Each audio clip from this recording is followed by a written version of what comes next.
आज आपण पाहणार आहोत मधुबनी पेंटिंग।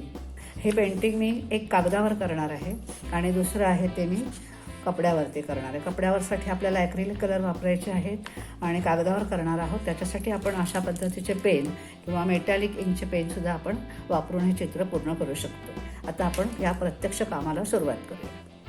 मधुबनी पेंटिंगला मिथिला पेंटिंग असंही म्हटलं जातं। ही चित्रकला बिहार राज्याची आहे।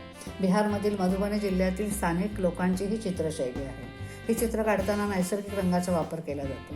तांदळाचं पीठ वापरतात, हळद वापरतात, परागकण वापरतात, फुलांचे रंग वापरतात, शेण, माती या सगळ्यांचा वापर या चित्रांसाठी ते करतात। विषय त्यांच्यामध्ये पौराणिक घटनांचा विषय या चित्रांमध्ये असतो। देवदेवतांची चित्र असतात। निसर्गातील पशु पक्षी यांचाही समावेश याच्यामध्ये असतो। त्याच्यामध्ये मोर, पोपट, मासा या चित्राला विशेष प्राधान्य दिलं जातं।